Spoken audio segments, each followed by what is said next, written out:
Hello there, the Fabled Harpooner here, ready to enter one final Plesioth in the splash damage quest. The last weapon class is going to be the bow, and the weapon of choice is going to be the upgrade to the famished Pekko. Again, using the Rathian armor set for the fire boosting elemental damage as well as other little things, and the Olympic swimmer. So, weapon graph upgrade, we're upgrading the famished Pekko into the Heartbreaker. Don't know why I did that. This is automatic sorting. Alright, I wanted to compare the two weapons. We have a okay raw damage increase, decent fire damage increase, which will result in extra bonus, 40 points above that.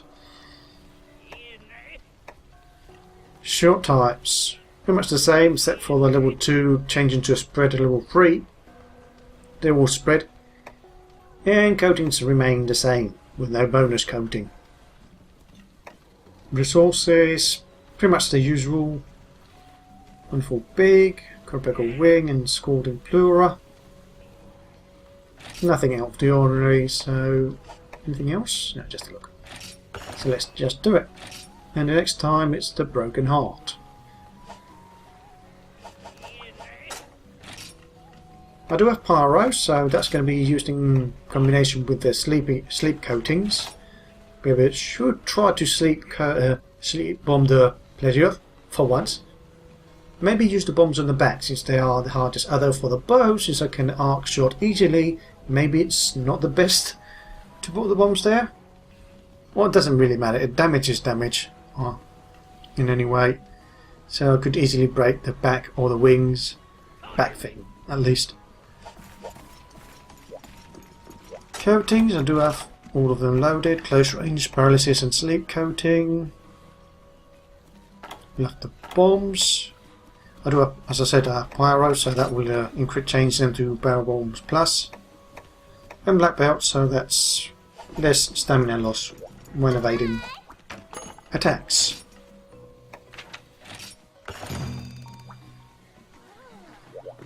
Now, it would have been nice. I could have gone for either the Heartbreaker set for the boosting damage of the spread shots.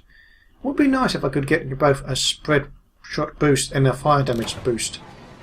Okay, let's Farcast out of here. And get them out, at the very least. No, that's time wasted there. Did not want to do that. So let's get the sleep coating as the main coating I want to use.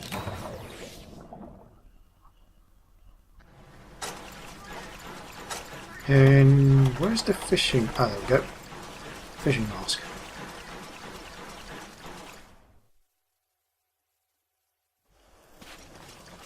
Okay, can't see the Plesioth. Not yet. I think there it is. Could see some of its shadow moving, but I wasn't sure if that was the Plesioth or an Epioth. Ooh, don't need to walk any closer. Come on, Kayamba, don't stop for farming, gathering. Come on.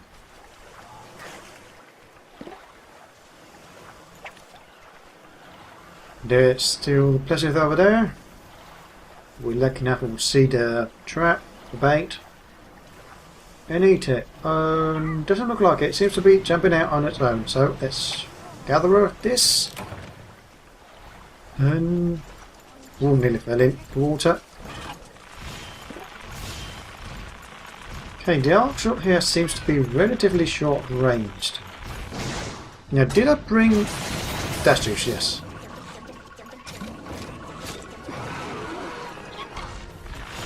Now, I know that this monster, although it hasn't done so, it can technically sleep you. At least it could in Medium in night.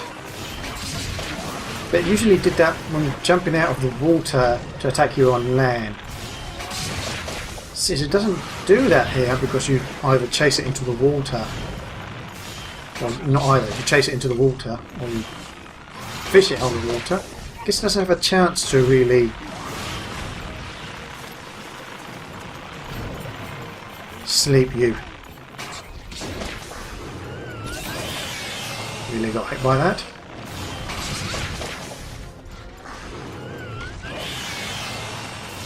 Not sure how resistant this thing is to the sleep effect.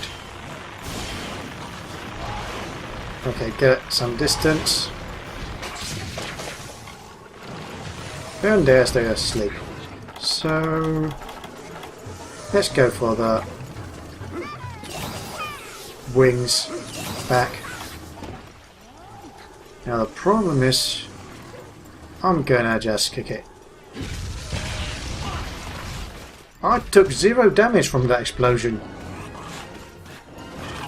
I'm okay with that.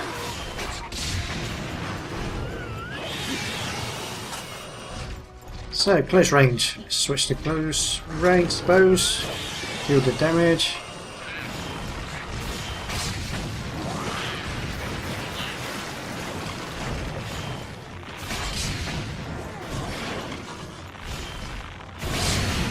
Nice interrupt, I would have taken that hit.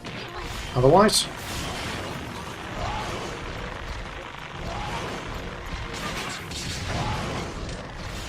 Why isn't it not? I don't know why the camera's like this. I have to manually correct it. Ouch. That reached a bit too far out, didn't it?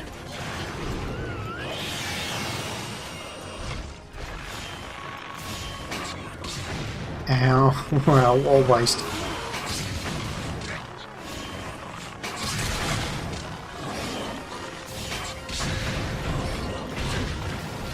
I think I managed to dodge that effectively.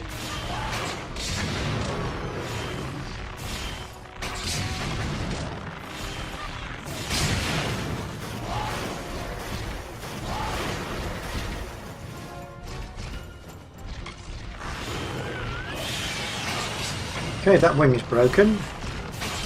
Once the close range coating is away, I think I'll try to use the paralysis coating before it dives in. Or try to avoid using the coatings underwater.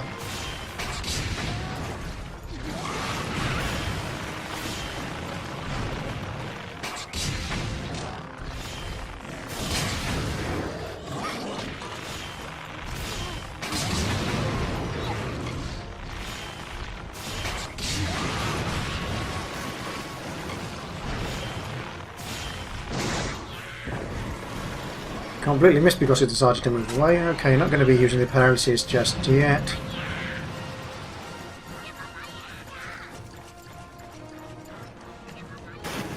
Yeah, if I'm lucky it won't stay too long in the water.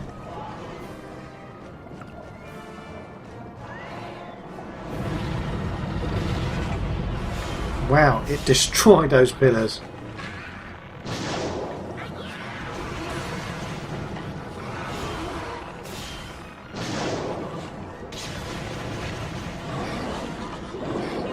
Well, apparently it's exhausted, so I could try to arc shot it a few times.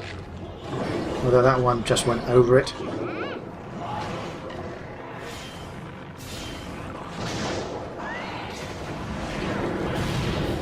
And another one, and hit me as well. Well, that's all the pillars around here destroyed.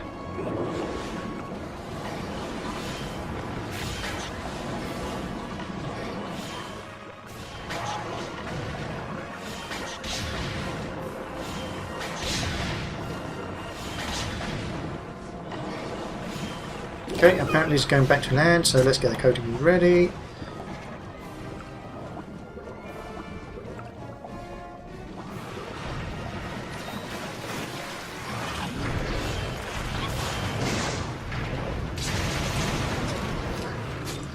Well, destroyed the bag as well, so only missing the head.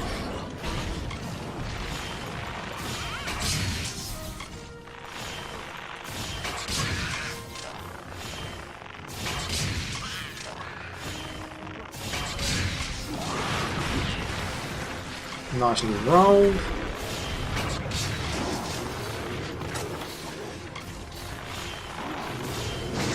Let's do a couple of arc shots.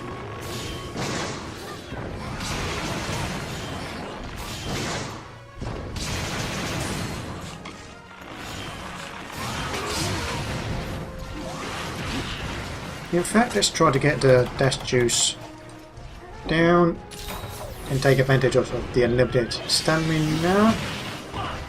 Okay, I wasn't far away or close enough to avoid that particular attack. And that would have hit me twice. Well, at least the water effect has no actual effect because of the dash juice. I tried to turn to roll, but it wouldn't let me. It just wouldn't let me.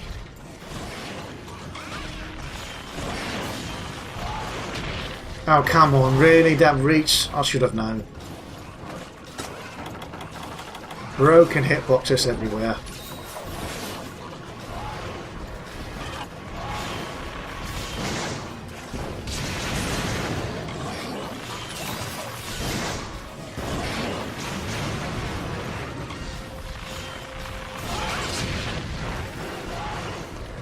Yeah, I don't know. I think it can lower it. It's so crazy of an attack.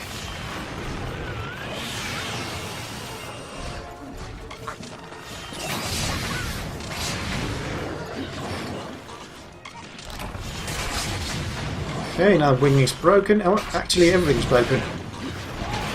Ah, no! I knew you had to wait until it attacks. Twice! Twice it reaches too far out.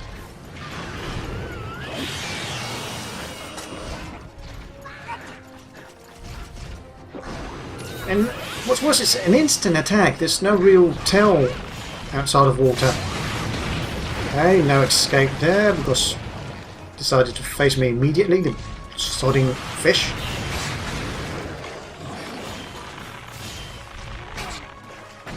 Bit too high there.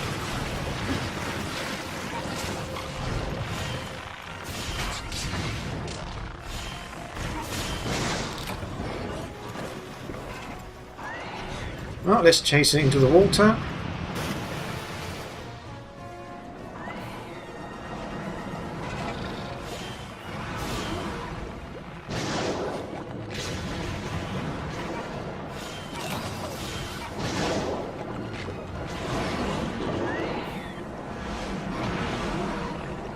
Considering the other movesets it has underwater, I think the tailspin underwater should not be allowed. It doesn't make really much sense.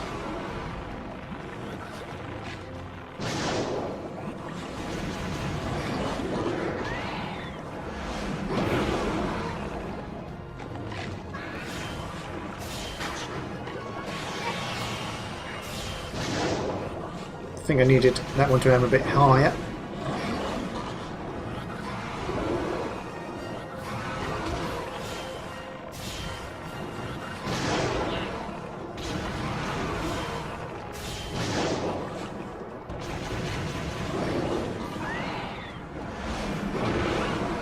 I cannot avoid that attack in any way. I'm not taking the damage, but the current stat I follow it are actually hitting me. Might have been too far out.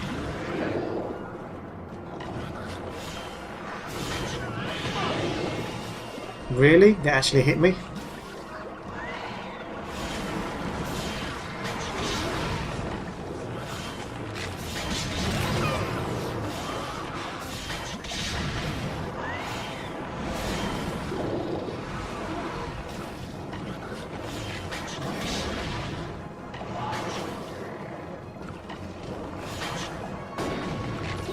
Need to be closer, arrows are dropping faster. It's really nicer to fight underwater with a boat. And this particular monster can change levels easily, causing you to miss most of the time. Really? I tried to dodge, and it still manages to connect before I can move.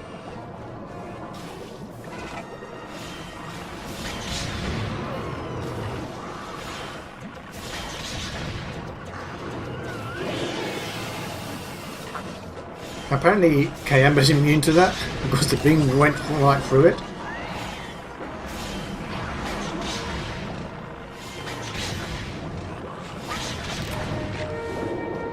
Please no. Tailspin. Yes, tailspin. Although it completely missed. Well, I managed to actually evade through it. So I'm guessing you do have some immunity frames when dodging underwater. Wasn't too sure about that.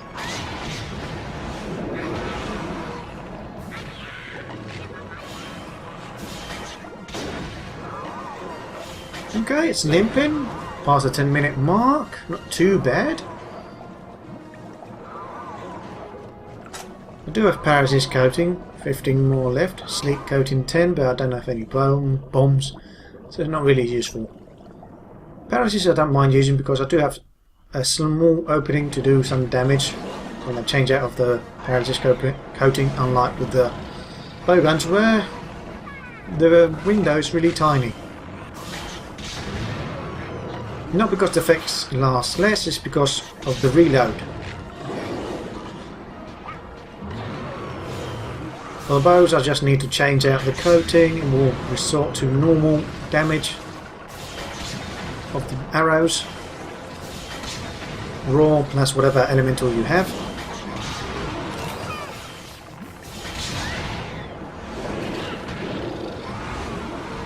And I still got hit by that charge. No, the way I wanted to dodge. No sense in dodging towards its face.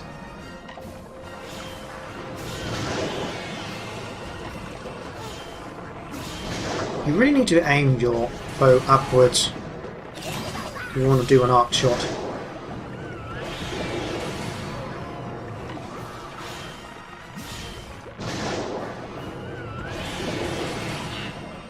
I managed to get a few hits with these arc shots.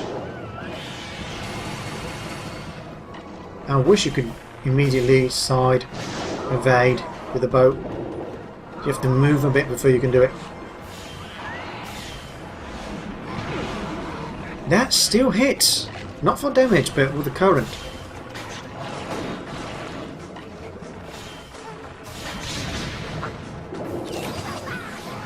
Yeah, I knew it was about to spin. It's pretty much the only attack it can do, effectively.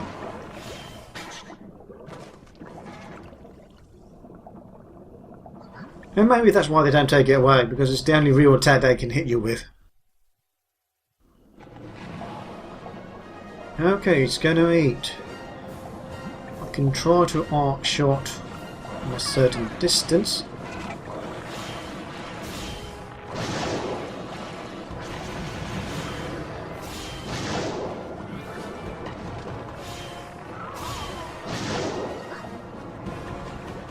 Completely missed there, but at least it's going to land, so I might be able to get the kill. No, it doesn't. It falls into the water back again. That's the second time it's done that. The clumsy Plesioth. Actually, want to go down. Up or down, essentially.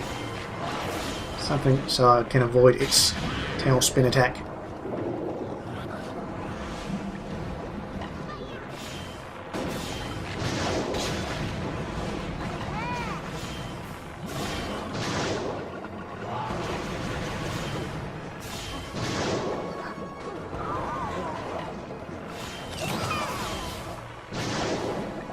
Back to land, I suppose, or attempting a second jump.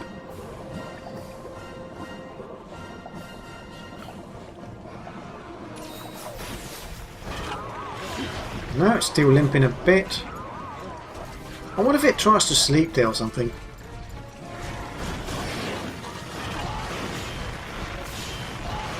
Oh, dead on, if I can get a nice arc shot. This is a widespread one. This monster is particularly big, so you can easily hit it. And there's the kill. Nice on-land kill. Quest time. 33 minutes, 37 seconds remaining. A decent time.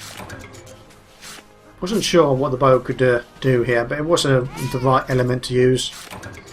And a nice spread shot. And a few decent coatings. Now I could just dive in again to mine whatever rock is around here. Pretty much for the first time, because last time I tried to mine, the game didn't give me any time. Let's see, I think there's a rock down here. There we go. Whetstones. Well, I didn't say there was great minerals here. It's just your average ones, low rank ones mostly. Now there's another rock over there. I don't think I will reach it, but they usually spawn on those sides of the map.